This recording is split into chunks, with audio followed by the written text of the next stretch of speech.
क्या ये कहना गलत होगा कि एक नई तेज़ी की शुरुआत हुई है, या अभी भी एक रिस्क रहेगा कि नहीं, वो जो ओवरऑल डाउनवर्ड मूव चल रहा था उसी के अंदर शायद ये एक डेड कैट बाउंस या शॉर्ट कवरिंग बाउंस है? तो अनुज, पहले इसको एक थोड़ा कॉन्टेक्स्ट में समझते हैं कि ये इलेक्शन आउटकम आने से पहले हम लोग गिरे किस वजह से थे। गिरे इस वजह से थे कि ग्लोबल फैक्टर्स जो थे वो थोड़े से नेगेटिव हो रहे थे। नेगेटिव इन द सेंस एक एक रिस्क ऑफ का माहौल बनता हुआ दिख रहा था ट्रम्प जी के आने के बाद। एक एक जो एक्साइटमेंट था उसमें यहाँ तक ये समझ आई कि यूएस में इंटरेस्ट रेट कट फेड को करना इस जो इस फेज में थोड़ा सा मुश्किल है। और वो ना होने की वजह से यूएस इकोनॉमी में इन्फ्लेशन अगर बेकाबू हो जाता है या यूएस फिस्कल डेफिसिट जो है वो एक एक दायरे से बड़ा हो जाता है, बाहर निकल जाता है, तो वहां के जो इश्यूज हैं वो हावी हो रहे थे। और चाइना पैसा जा रहा था, ये सब हो रहा था, तो ये जो चीजें हो रही थी ये तो अभी भी है। हमारा ये चेंज क्या हुआ है कि जो डोमेस्टिक अर्निंग्स की वजह से सो दो दो कारण की वजह से हम स्लो हो रहे थे। एक ग्लोबल क्यूज था और एक डोमेस्टिक वीकनेस थी, अर्निंग्स की वीकनेस थी। और जैसे ही ये दूसरी तिमाही के नंबर्स डाइजेस्ट हुए, मार्केट को रियलाइज हुआ कि कहीं ना कहीं ग्रोथ और प्रॉफिटेबिलिटी में आज तो आई है। अब इस इलेक्शन के बाद हुआ ये है कि एक उम्मीद बढ़ गई है कि मीडियम टू लॉन्ग टर्म में एनडीए सरकार और मजबूत होने के बाद अपने आप को जो वो सक्षम बना सकती है एक्सपेंशन के लिए, कैपिटल एक्सपेंशन के लिए, जो काफी समय से नहीं हुआ है। ये इलेक्शन होने के बाद जो जून में रिजल्ट आया उसके बाद कोई इस टाइप का एक्सपेंशन हुआ नहीं है जो एक नई सरकार से उम्मीद की जाती है। तो वो शायद अब मुमकिन ज्यादा लग रहा है। अब हो सकता है वो बजट में अनाउंसमेंट हो, उससे पहले हो, यह जानना मुश्किल है। लेकिन जो वीकनेस डोमेस्टिक फैक्टर्स की वजह से थी वो एक एक कारण कंप्लीटली बदल चुका है। सो मेरे हिसाब से जो दो कारण थे वीकनेस के, उसमें से एक का हल हो गया है, तो दूसरे का हल बाकी है ग्लोबल क्यूज का। और उस लिहाज से मैं समझता हूँ थोड़ा जल्दी है ये बोलना। जैसे गुरमीत ने भी कहा कि यहाँ से 26-27 हजार के टारगेट मिलना मुश्किल है, बोलना मुश्किल है कि हो जाएंगे, पर हो सकता है टाइम करेक्शन आए। बट यस, आपकी पुरानी गलतियों को सुधारने का एक और मौका, और ये आखिरी है कि नहीं ये पता नहीं, पर एक और मौका आपके पास जरूर आ सकता ओके, आपने बात की और कहा कि हल हल का यूज़ किया आपने, तो हेल की बात कर लेते हैं, डिफेंस स्टॉक्स की बात कर लेते हैं। गुरमीत, डिफेंस स्टॉक्स में सबसे ज़्यादा करेक्शन आई, और क्या आज की जो तेज़ी है इसको बिलीव किया जाए? क्योंकि एक मार्केट में सेंस बन रही है ना कि अगर ये अनसर्टिनिटी रहती पॉलिटिकल तो शायद और थोड़ी गिरावट आ सकती थी, लेकिन अब क्योंकि एक एटलीस्ट एक पॉलिटिकल सर्टेनिटी तो मिली इस बाज़ार को, जो बहुत ज़रूरी है। तो इन दैट केस क्या डिफेंस स्टॉक्स में वापस वो फ्लेवर वापस आएगा? अनुज, सिलेक्टिवली आएगा और थोड़ा ऑर्डर और अर्निंग ड्रिवन आएगा, क्योंकि वैल्यूएशंस अभी भी करेक्शन के बाद भी रीजनेबल है, मतलब ऐसे बहुत कम नहीं हुए हैं। जैसे अभी एक पिनाका रॉकेट एमआरबीएल जो है, मल्टी रॉकेट बैरल है, उसका डोमेस्टिक ऑर्डर है कुछ 12-14 हजार करोड़ का। और फ्रांस और जो और थोड़े फ्रेंडली नेशंस हैं उन्होंने भी इंटरेस्ट उसमें दिखाया है। तो उसमें आपका टाटा डिफेंस सिस्टम्स है, एल&टी है, सोलार इंडस्ट्रीज की एक सब्सिडी है, इकोनॉमिक एक्सप्लोसिव प्राइवेट लिमिटेड। तो वहां पे एक बड़ा ऑर्डर है जो अगले 4-5 साल में, जिसका साइज 30-40 हजार करोड़ हो सकता है। तो सिमिलरली आपको जेन टेक्नोलॉजी को अभी 2 पेटेंट्स और मिले हैं, रोबोटिक डॉग का मिला है और काफी चीज। तो आपको थोड़ा सा लेवल 2 जाना पड़ेगा कि कहाँ पे नियर टर्म ऑर्डर विन्स ज्यादा होंगे और उसका अर्निंग पे कितना इम्पैक्ट होगा। पहले ब्रॉड बेस्ड जो रैली थी वो शायद देखने को ना मिले। उसके अलावा एचएल पे हम काफी कंस्ट्रक्टिव हैं, क्योंकि कुछ एक डिले हुआ था ग्लोबल ऑर्डर में उनका। वो अब धीरे-धीरे मुझे लग रहा है उसकी थोड़ी बैकलोडिंग हो रही है। कैपिटल गुड्स में मुझे लगता है गवर्नमेंट ने सिर्फ, अगर आप सितंबर तक के आंकड़े देखें, तो लगभग सिर्फ 4 लाख करोड़ ही खर्च किया है 11 लाख करोड़ पे। तो थोड़ा-सा वहाँ भी आपको रैंप अप देखने को मिलेगा। बट एक बैलेंसिंग एक्ट मुझे लगता है स्टेट लेवल पे अनुज आपको मिलेगा। बहुत सारे स्टेट्स अब थोड़ा वुमेन ओरिएंटेड वेलफेयर पॉलिटिक्स और इकोनॉमिक्स करेंगे। और वो मुझे लगता है बहुत सारे पोर्टफोलियोज में प्ले नहीं कर रहा है, क्योंकि वो उन पॉकेट्स में, क्योंकि 2-3 साल से रूरल का स्लो डाउन है, तो उसका इम्पैक्ट हाउस होल्ड कंजम्पशन पे कैसा है, किचन अप्लायंसेस पे कैसा है, होम इम्प्रूवमेंट पे कैसा है, वुमेन पार्टिसिपेशन स्टॉक मार्केट में कैसा है, इसकी कई कई लेवल के इसकी मुझे लगता है स्टडी की जरूरत है। और ये टेम्पलेट बनेगा जो महाराष्ट्र और एमपी में बना है और कुछ हद तक झारखंड में बना है। और महाराष्ट्र गवर्नमेंट ने रकम को बढ़ाने की बात करी है, 1500 रुपए महीने से 2100 रुपए करने की बात करी है। तो रूरल इकोनॉमी, अच्छा मॉनसून, अच्छा क्रॉप, गवर्नमेंट फोकस, ज्यादा कैश ट्रांसफर, मेरे हिसाब से कंजम्पशन बास्केट इसको अभी रिफ्लेक्ट नहीं कर रहा है, बहुत स्ट्रांगली रिफ्लेक्ट करेगा आने वाले टाइम में। ओके, बिल्कुल नहीं, बहुत सही बात कही आपने।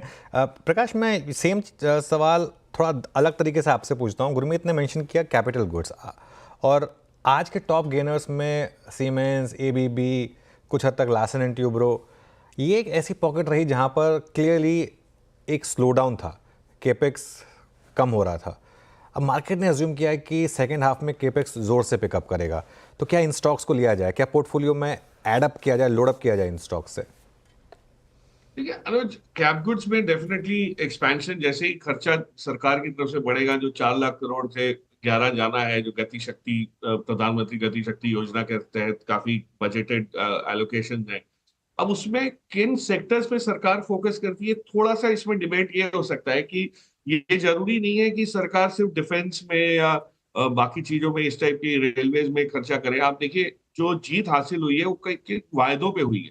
50 लाख आपको ये लखपति दीदी बन गई, ये लाडली बहना वाली स्कीम है, किसानों को कर्ज माफी की बात है। सो काफी स्पेंडिंग जो है वो इन इन चीजों पे अभी बाकी है होनी। तो अब ये देखना पड़ेगा कि वो बजट उसको बैलेंस कैसे करता है। तो मेरे हिसाब से थोड़ा सा it will be too early in the day कि आपको एल&टी और ये सीमेंस से भी भागने लगे। इनको तो भागने, इनको कामकाज करने के लिए पहले भी कोई दिक्कत नहीं थी, to be very honest. But जो बंबई महाराष्ट्र को लेकर और बंबई के शहर को लेकर डेवलपमेंट जो रुका हुआ था, या एक एक रफ्तार थोड़ी धीमी पड़ी थी, जैसे रेलवे, अपने सॉरी एयरपोर्ट, नए एयरपोर्ट को लीजिए आप, या धारावी के डेवलपमेंट को लीजिए, उसमें जो स्पेसिफिक कंपनी है अनुज, अगर एयरपोर्ट नया डेवलप होता है तो एयरलाइंस को बहुत फायदा होता है, क्योंकि आपकी कॉस्ट घटने लगती है, काफी स्लॉट्स फ्री हो जाते हैं, कंजेशन खत्म हो जाता है। तो मुझे लगता है कि ये सब चीजों से एयरलाइंस को फर्क पड़ेगा। ऑफकोर्स एयरपोर्ट ऑपरेटर तो इसमें अदानी एयरपोर्ट्स है, बट वो आपका अदानी एंटरप्राइज में एक टुकड़ा है।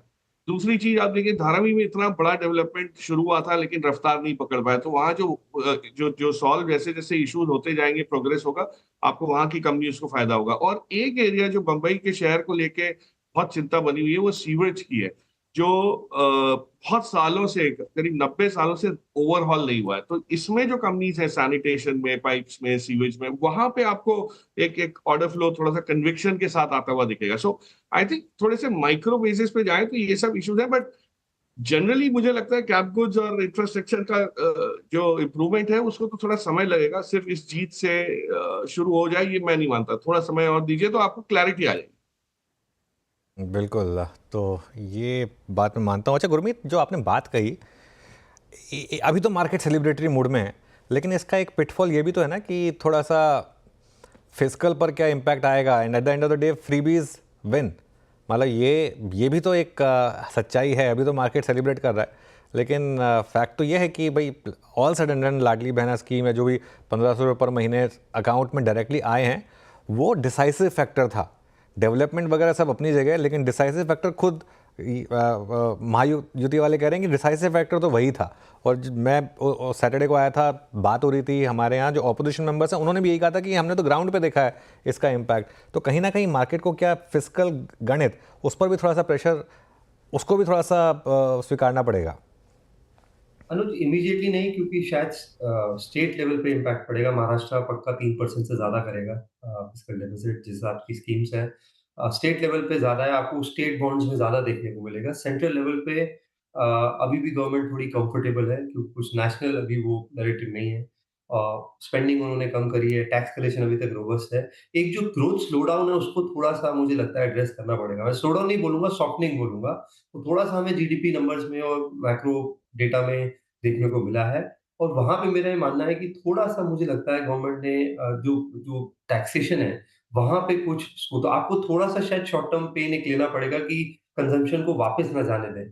एक गवर्नमेंट का बहुत बड़ा एजेंडा रहा है कि वो रेटिंग अपग्रेड चाहते हैं, और कई बार जब हम रेटिंग अपग्रेड चाहते हैं तो फिस्कल कंसोलिडेशन में कई बार नियर टर्म हम ग्रोथ को थोड़ा-सा कॉम्प्रोमाइज़ करते हैं। वहाँ मुझे लगता है एक बैलेंस बनाना ज़रूरी है।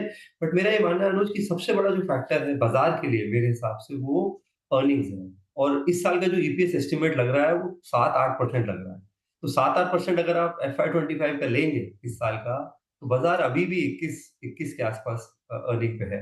तो वहाँ मुझे लगता है फ़ोकस करने की ज़रूरत है। थोड़ा-सा जो ब्रॉड बेस्ड एक रैली आया है मार्केट में, और ये हमारा एक्सपेक्टेशन रीसेट होना बहुत ज़रूरी है कि वो 30-40% वाला मार्केट नहीं है ये। यहाँ पे आपकी स्टॉक पिकिंग बहुत इम्पोर्टेंट है, वैल्यूएशंस आप क्या दे रहे हैं बहुत इंपॉर्टेंट है। बाज़ार रेपुटेशन के हिसाब से स्टॉक को नहीं रिवॉर्ड करेगा और आप कितने भी बड़े दिग्गज हैं, चाहे ब्रिटानिया है, एशियन पेंट्स है, कोई भी स्टॉक है। हमने एचडीएफसी बैंक में देख लिया 3 साल, 4 साल, वो मार्केट आपको हम्बल करेगा अगर अर्निंग जो है कैच अप नहीं करेगी वैल्यूएशन पे। तो एज़ इन्वेस्टर मुझे एक चीज़ का ध्यान रखना है, जो भी मैं ले रहा हूँ, मेरा अर्निंग सपोर्ट करना है। बिल्कुल।